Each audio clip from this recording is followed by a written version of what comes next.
A new member of the human family? Scientists say they've uncovered the remains of a new human-like species in a South African cave. Is human evolution more complicated than we thought? And is this just the beginning of what could be a new era of discovery? This is Inside Story.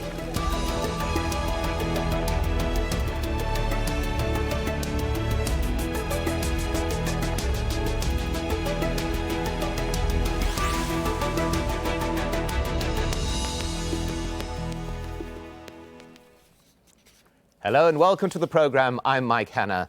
It's one of the greatest fossil discoveries of our time, a trove of bones hidden deep inside a cave outside Johannesburg in South Africa.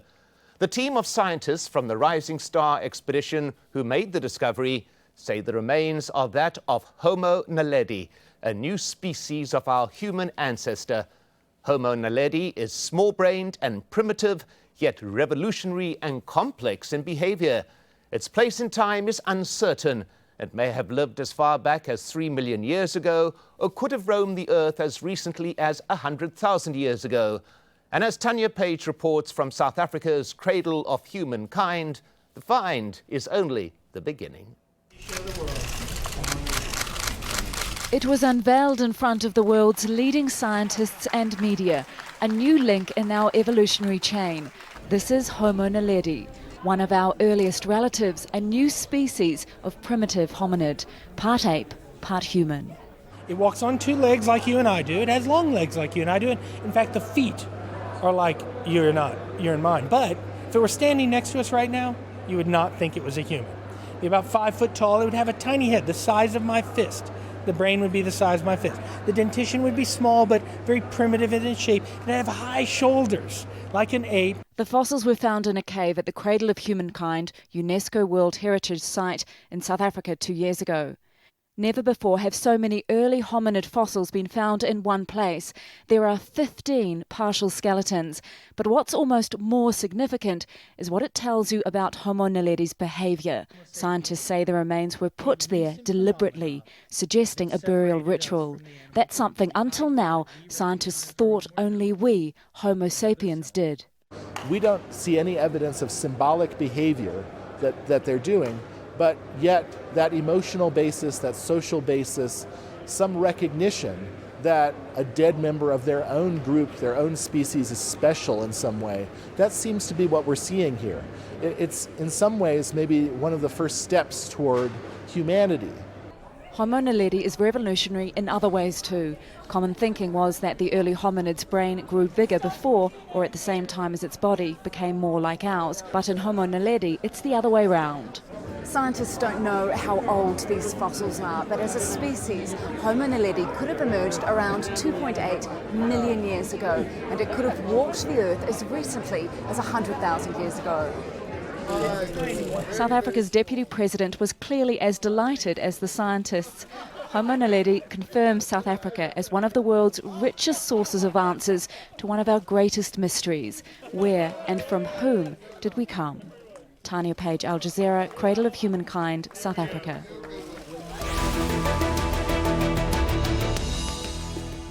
Well, time now to bring in our guests. Joining us from Johannesburg are 2 members of the Rising Star expedition team, Patrick Randolph-Quinney, forensic anthropologist at the University of Witwatersrand Medical School, and Ashley Kruger, PhD, paleoanthropology candidate. And joining us from Owine in the US state of Iowa, Brianna Pobiner, human origins research scientist and educator at the Smithsonian National Museum of Natural History. Welcome to you all. Let's begin with Patrick Randolph-Quinney. For a forensic anthropologist, this must be like a dream come true, is it not? Thank you, Mike. It's rather different from the timescale I work into with my day job. The forensic anthropology deals with recent crimes and recent disappearances, and one of the things that we tried to do as part of the team was to basically extend the kind of skill sets that we have in forensic science back into the deep past and into the origins of humankind. Well, Brianna Pobiner, how significant do you believe this discovery is? Well, I think anytime we add a new species to our family tree, it's extremely significant. And I do think that having such a large number of individuals coming from Africa, potentially from quite an old date, is very exciting. Well, Ashley Kruger, you were one of those who was physically down in the cave. Can you give us a sense of what it was like down there in Naledi, the chamber of the stars, hunting in the dark with the bones of what could be your ancestors? Sure. Well, first of all, let me say it's not an easy task to get down to the Naledi chamber. It's a very strenuous task, and you've got to go through really, really small cracks, squeezes, bending your body in maybe ways that your body shouldn't be bent. And then, of course, we know about the famous 18-centimeter gap that the skinny scientists had to go through. And that, of course, is very difficult as well. But being down there, there's a sense of knowing that you are taking part in something that is really going to change the world and the way we think about ourselves and the way we think about the world.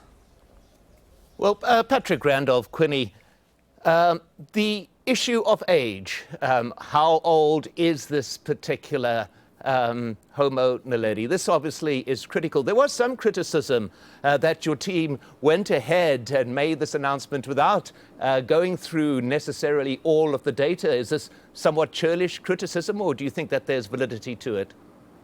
No, I think that a find of this importance, the breadth of material we have in this cave deposit, and the sheer scale of how much of the skeleton is represented. Dating can take a very, very long time, and many sites are just simply cannot be dated. The issue with the Naledi chamber is that there are what we call flow stones. So these are drapes of calcium carbonate that form within the caves naturally. And depending on how dirty or how clean those are, how much sediment or how much or how pure those mineral deposits are, can create problems or make dating easier. So there are a team of dating specialists working on this at the moment. But the nature of the cave itself is very, very different from any South African cave deposit within the cradle that is early hominin bearing. First and foremost, this material is actually sitting in soft sediment. So this is like digging an archaeological site. This is bone material that is actually sitting in effectively a soil, a cave soil. The majority of the other cave sites themselves, the material sits within what we call cave breccias, and those are a form of natural concrete effectively. So they're what we call lithified, they're bound into stone. So the Naledi chamber itself is a very different environment, and the flow stones that we use for dating these are in slightly different, is in a juxtaposition to the skeletons. There are flow stones that potentially underlie the deposits, and that will potentially give us a date after which the deposits formed. But at the moment, the stratigraphy of the flow stones around the cave soils is very complex, and the material required for dating is being processed, and that just unfortunately takes time. That may be a year away, that may be 2 years away, who knows. But at the moment, what's more important is the morphology is understood, the behavior is understood. And then how that fits into the time frame of human evolution will come later. Well, there's a couple of points that I'll return to there, but let's try and place this all in context and take a closer look at our evolutionary history. Our oldest ancestors are the Ardipithecus group. They're our closest link to other primates and took the first step towards walking upright. They evolved in Africa, just like the Australopithecus group, which regularly walked upright, but also could climb trees. Lucy, famously discovered in Ethiopia in 1974, was part of this group. The Paranthropus group is about 3 million years old. They had large teeth and powerful jaws that allowed them to eat a wide variety of foods. And we're Homo sapiens. The Homo group extends back about 2 million years, and all the species in it had large brains and used tools. And now we have Homo Naledi. Because scientists are unsure of its age, they can't say exactly which group it fits in, and its key features are baffling. Homo Naledis had small brains and fingers that indicate they still climb trees. But scientists suggest they had the emotional sensitivity to bury their dead and the intelligence to use fire. Well, Brian Pobina, this case of placing some kind of date on it, we heard Patrick explain the difficulties involved and the kind of processes that have to be gone through. Yet this is still a crucial matter, is it not, to actually establish when Homo Naledi actually came along in our history? I do. I mean, I think if we're going to figure out where it fits on our family tree, we do need to know how old it is. It doesn't take away from how exciting it is, and the combination of primitive and more derived features we see in other members of our genus and other members of genera like Australopithecus.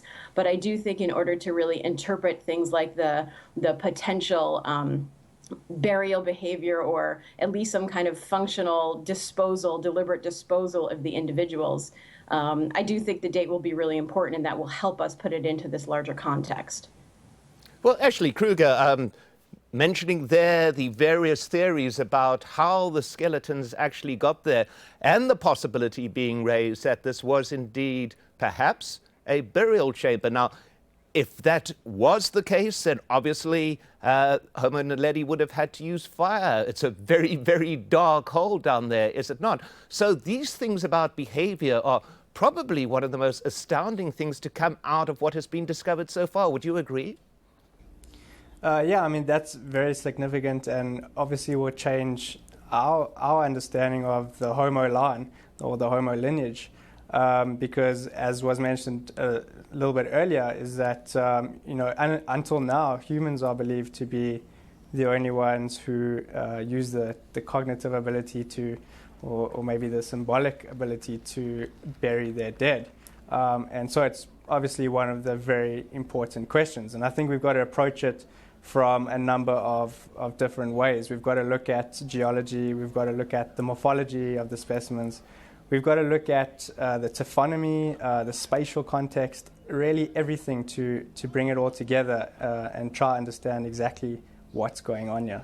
Well, Brian Pobina, what we are now involved in is some kind of elaborate and deeply complex detective novel, are we not? Sifting through the available evidence, attempting to make connections, dismissing perhaps what is the possible, and trying to focus on exactly how all of this happened.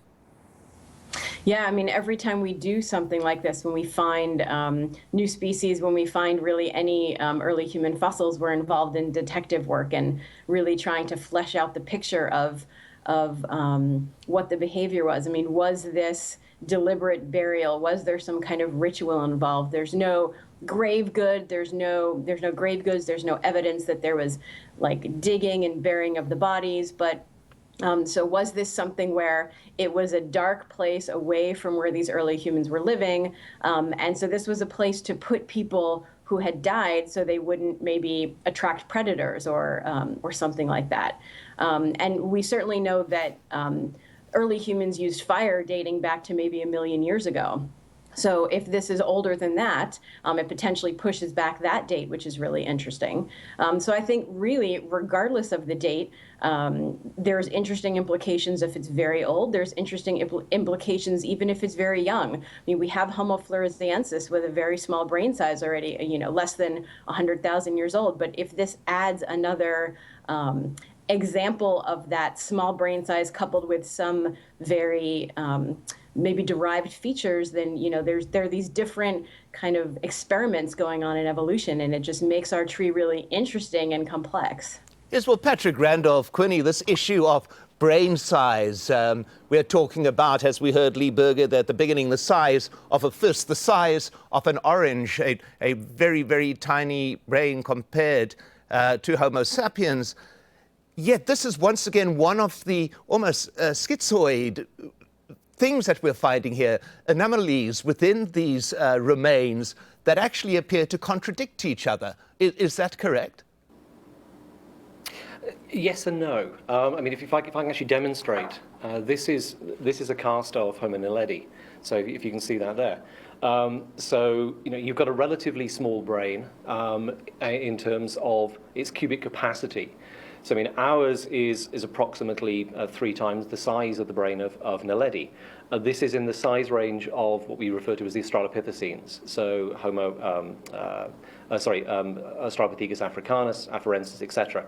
But it's the organization that's important, and the studies of those of the internal morphology of the brain are ongoing. The face itself has a combination of both primitive and derived characteristics. So it's got a pronounced brow ridge here with a what we call a sulcus that separates the orbital region, the brows, from the brain case, and quite a small dental arcade, or the teeth themselves are actually quite small and quite primitive, and very much like Homo habilis is another member of the early Homo lineage. So we have these. I mean, the earliest evidence for Homo is purported to be around about 2.8 million years ago, and that's material from the Afar region, which was described this year, based on a single jaw. And we know that members of the genus Homo are using stone tools. Early stone tool use is probably in a similar kind of time frame, around about 2.5 to 2 million years ago. And as your other guest said, it's in terms of fire usage, that's the archaeological evidence for that. The firm evidence is around about 1 million years, perhaps a little bit earlier than that. So we know that the various animals in this kind of time period are capable of quite complex cognitive tasks in terms of making things like stone tools, of engaging with their environment, probably quite some complex social structures. So it really isn't a huge leap of faith to extend this to something like Homo naledi, which is brain is in the Australopithecine size range, but which other parts of the skeleton are very much akin with later Homo, particularly habilis, rudolfensis, and erectus. So in terms of it being down to absolute size, we know that early members of our own genus don't necessarily, or the association between small brain, a relatively small brain compared to our own species, and complex technology is one that really has started to kind of fall away in recent years. And we now understand that even smaller brained animals, such as Naledi, such as habilis, rudolfensis, even Homo ergaster and Homo erectus, are capable of relatively complex technological advances, but still have a relatively small brain compared to ourselves. You know, we are in some respects abnormal in the sense that the great leap in brain size is something that happens after the advent of things like stone tool usage and after the advent of the introduction to fire. Well, Brian O'Pobiner, I also would want to discuss the geographical aspect of this. Now, interest in the sites in South Africa waned largely in recent years, and the archaeological world, attention shifting towards the East Africa and the Great Rift Valley. Yet this discovery now would appear to be drawing attention back to a particular region, showing that perhaps there were developments of our ancestors, not in any localized area, but throughout perhaps the continent as a whole. Is this a kind of discussion that will emerge from this? Well, yes, and no also. I mean, I think the earliest human fossils in Africa that had been found ever in Africa were from South Africa. So South Africa's been on the map of human evolution for quite a long time, since the 1920s. And there really have been discoveries going on in South Africa since then. Yes, the Rift Valley in East Africa has also been a hotbed of discovery for several decades, but also with the discovery that Lee Berger also made of Australopithecus sediba has been drawing attention back to the cradle of humankind area in South Africa. So I think for a long time there's been no doubt that there's been that human evolution has been taking place in several different areas in Africa. Well, Ashley Kruger, we had mentioned there of a find made a few years ago by Lee Berger, the head of your team, that was hominin fossils that he found way back in 2008. Now, many sectors of the archaeological world and the paleontological world actually dismissed or did not pay much attention to this. When you got involved in this particular project now, do you see this as a justification of the very strong argument that hominin fossils did exist and would perhaps not be found in this type of profusion, but were there indeed? Well, I think the Malapa find, which you're referring to, which is Australopithecus sediba, I don't think it wasn't received well by some scientists. They didn't believe that a mosaic of both primitive and more derived features could be found in a hominin. And I think we're proving again that they can be. We proved it with sediba, and now we're proving it with Homo naledi as well. We do have a lot of characters that are very human-like, and we have a lot of characters which are very ape-like. And we know that most of the Homo naledi finds are restricted to that cave. So we know that it's one species there, and therefore we know that it definitely does have these mosaics of both derived and primitive features. Well, Brian Pobiner, once again mentioning Lee Berger, the director of the team, he's argued that evolutionary process is rather more like a braided stream, sometimes together, sometimes divides, sometimes comes together again, rather than like a tree with branches and a single root. Now, this type of discovery would appear to back up that kind of theory about evolution, the concept of it being like a braided stream. What is your view of that? Well, I think, I'm not sure we should throw the tree out the window, but I think certainly the idea that there are various combinations of primitive and derived traits in different early human species is, that's really always been the case. But I do think that having this diversity of combinations potentially around the same time with different early Homo species, with Australopithecus sediba, I think it makes things more interesting, for sure. Well, Patrick Randolph-Quinney keeping the tree firmly in the room at the moment. But amidst all this excitement, there's a reality here. This is just the beginning. The teams have reportedly only extracted a very small amount of what is actually down in that cave. Is this the real beginning of your work now? Yes, I mean the publication of the two primary papers is just the start. I mean the whole process of the discovery of Naledi and indeed Australopithecus sediba really starts with something that we probably haven't done enough of historically over recent years, and that's actually getting out there into the field and exploring. So I think that in some respects within the cradle and elsewhere within Africa, you become quite complacent because you have these spectacular sites which become essentially focuses or loci for hominin activities. They preserve the material, etc. And the idea that actually going out and looking for new sites and exploring is something that I think that they kind of fell away for a while. So on one hand we've got the assemblage from Naledi, which we've only excavated. It's 1,500 identifiable specimens, of which about 300 or so from within the surface of the cave on the cave floor, and about 1,250 from literally a 1 by 1 meter excavation pit going down about 50 centimeters, so not even a couple of feet. And yet the density of material there is astonishing. It is a mass grave, and the excavation of this has to proceed as a mass grave assemblage.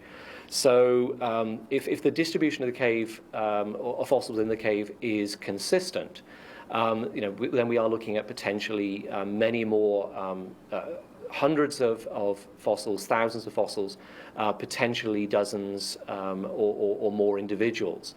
And that gives us something which we've never really had before. That gives us a real idea of a population, of a living community which over a period of time has, in the case of Naledi, found its way into the cave, has been deposited or disposed of there. And we actually are looking at a real community. I'm afraid that is all that we have time for on this absolutely fascinating subject. My thanks to our guests, Patrick Randolph-Quinney, Brianna Pobiner, and Ashley Kruger. And thank you too for watching. You can contact us by going to our program page on our website, aljazeera.com. You can also leave a comment on facebook.com/AJ Inside Story or tweet us at AJ Inside Story. From me, Mike Hanna, and the whole team here, goodbye for now.